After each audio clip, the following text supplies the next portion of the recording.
Why did you choose the Global Landscapes Forum as a platform to make your message and your commitment to environmental restoration protection? Well, thank you very much. And again, I'd like to thank the organizers for having given me this platform precisely to talk about these issues. As you know, I'm a biodiversity scientist. I'm a chemist by training. I think this platform is an amazing platform of so many different actors who are very engaged to bring to the world the message that sustainability matters for the survival of humanity on this planet. And also it's very interesting because whenever we talk about man saving the environment, it is not the case. Man, with a big M, is saving himself by protecting the environment. And I think this is the message that we are trying to address, how to do things differently, how to use the current challenges as opportunities to do good, and how through the measures that we will be taking, for example, looking at renewables, we will be creating opportunities for the youth. And for Africa, this is indeed very, very telling. And we have to see it. We've just seen that, for example, 1 million jobs have to be created every month from the rural areas to empower the youth. So these are very, very powerful measures. I think the GLF presents an excellent platform to bring to the fore this message of hope and also bring out the challenge that the world is facing. And as the President of Mauritius, what are some of your agenda items related to biodiversity? I know you're personally very passionate about it. What are some of the plans you intend to roll out? Throughout my academic career, I have been very focused on documenting traditional knowledge. Traditional knowledge with science will create a third way for helping, for example, Africa and also small island states adapt. And there are many lessons to be drawn from indigenous peoples. They have lived through, years, centuries, of course, in this world, and they have accumulated a lot of information. So my main focus when I was a scientist was to document traditional knowledge. Why it matters for Africa is that Africans have never documented traditional knowledge. So every time we lose an elderly person, we have burnt a library down. So this is why we need to do that.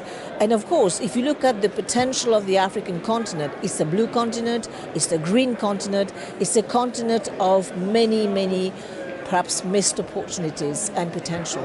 So we need to bring to bear all these resources together and help create a difference. So in my again messaging draws from my past experience as a scientist, but also draws from my experience as an entrepreneur, because I managed to translate this data, this information that I gathered, into a business, and at the same time ring the alarm bells that providing that we safeguard this biodiversity, our future on this planet is threatened. And I think this is a very passionate topic because we have Indigenous Peoples Pavilion here today. Yes. But sometimes there's this misconception that it's not science, that it's folklore or tradition.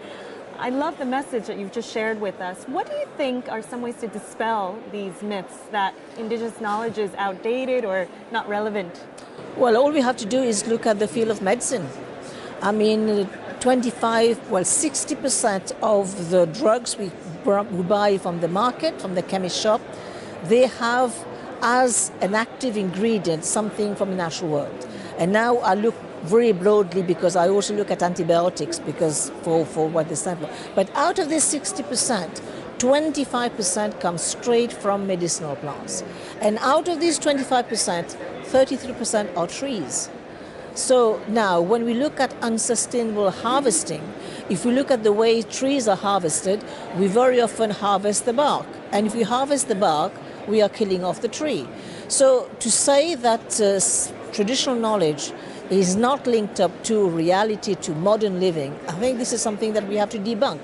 Because medicine, if you look at the food that we eat, everything goes back to this traditional knowledge. Again, this is something that we need to address because we are talking about GLF. So you are a chemist with a PhD. You're the first female president of Mauritius, and you are a role model to many women and girls around the world. What message would you like to convey to them? The message I can convey it in 3 words.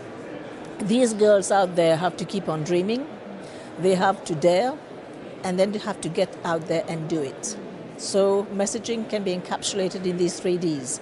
But having said this, we also need the support of society. We need to change the look towards women. We need to see women as a source of resource. 52% of talent can no longer be ignored. But I think more importantly, women, we are the custodian of knowledge, the custodian of tradition, and of course we are the bedrock of society, of the family. So all these brings to the fore the importance of mainstreaming women talent, and we can no longer do away with ignoring 52% of intuition, 52% of potential, and 52% of talent. Well, thank you so much for your time. Thank you so much. Thank you. And I wish you all the best to carry on your projects and visions in Mauritius. Thank you. Thank you so much.